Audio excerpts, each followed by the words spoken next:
Hello guys, welcome back to our channel Ruma ভ্যালগে। তোমাদের অনেক অনেক ওয়েলকাম। তো এখন বাজে ঘড়ি কাটায় ঠিক সকাল 6টা, আর 6টার থেকে আমি আমার ব্লগটা স্টার্ট করছি। তো দেখতেই পাচ্ছ আমি প্রথমে এই কাগজপত্রগুলো সুন্দর করে গুছিয়ে নিচ্ছি। গুছিয়ে টুছিয়ে তারপরে আমি ঘরটাকে খুব ভালোভাবে ঝাড় দেবো। তো দেখো আমি এগুলো হচ্ছে মা হচ্ছে কলকাতায় ফুলের দোকান, তোমাদের আগেবার একটা ভিডিওতে বলেছি।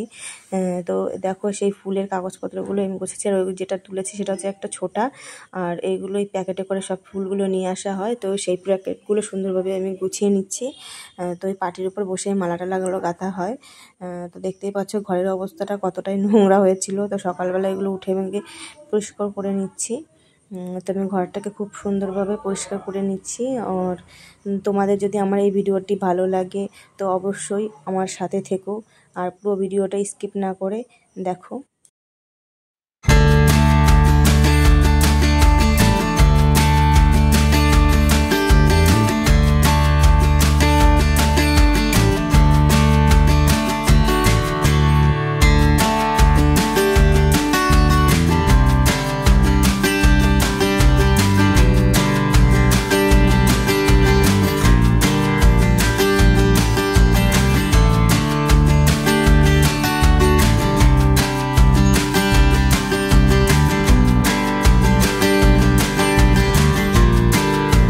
এরপর আমি চলে আসছি মুখটাকে ক্লিন করতে। তো আমি সকালে মর্নিংয়ে উঠেই আমার দেখেছো আগের একটা ভিডিওতে আমি তোমাদের বলেছিলাম আমার 2 মাস আগে ফক্স উঠেছিল। তো ফক্সেরই দাগ সারা মুখে দেখতেই পাচ্ছ। তো আমি বরফটা লাগিয়ে অনেকটাই উপকার পেয়েছি। তো সকালবেলা উঠেই আমি এই বরফটা লাগাই। অনেক সময় ডাবের জলও আমি কিউব করে করে রেখে সেটাকেও দিই।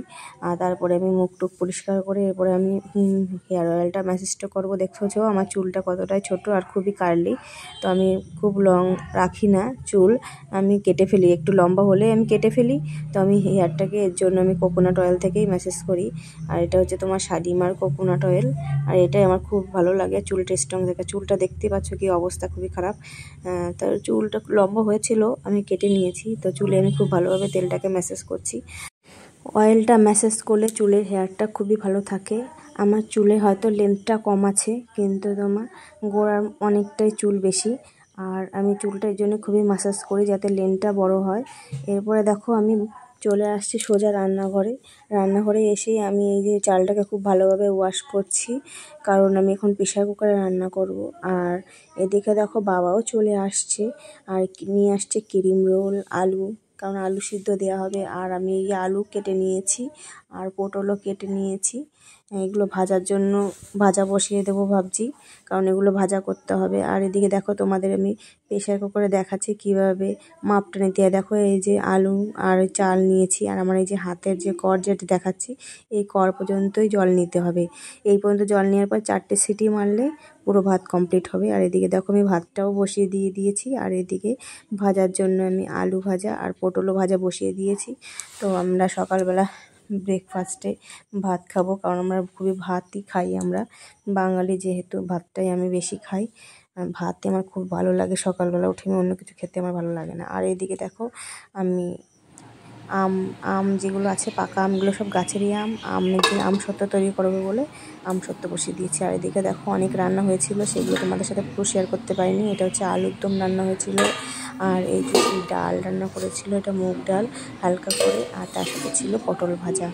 তো আমরা এইভাবে আমাদের সকালবেলা ব্রেকফাস্টটা কমপ্লিট করলাম। আর এটা দেখো ক্যাচ টেবিল সল্ট, এর সল্টটা খুবই ভালো। আর এদিকে দেখো গাছের এই যে পাকা আম দেখতে পাচ্ছ কি সুন্দর আমগুলো, খুব সুন্দর এই আমগুলো ছিল, ভিতরটা খুবই মিষ্টি ছিল। আর বাজার থেকে এটা নিয়ে এসছে লঙ্কাটা নিয়ে আসছে। আর এদিকে দেখো এটা ঢেঁকি শাক, তোমরা একটু কমেন্ট করে জানিয়ে তো এই ঢেঁকি শাকটা কী করে রান্না করে। আমাদের বাড়িতে এই ফার্স্ট আসলে এই ঢেঁকি শাক, আমি আগে কোনোদিনও দেখিনি ঢেঁকি শাক, শুনলাম নাকি এটা আদিবাসীরা খায়। আর এদিকে দেখো একটা চাল কুমড়ো নিয়ে আসছে, আর এদিকে পেঁয়াজ।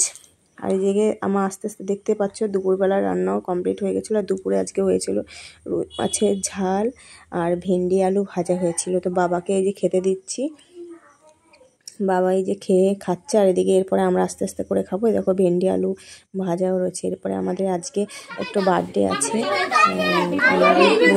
তো বার্থডে চলে গেছি।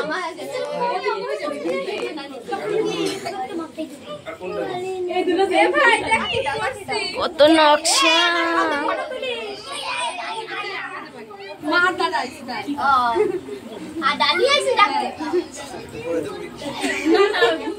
কত নকশা কর দেখো।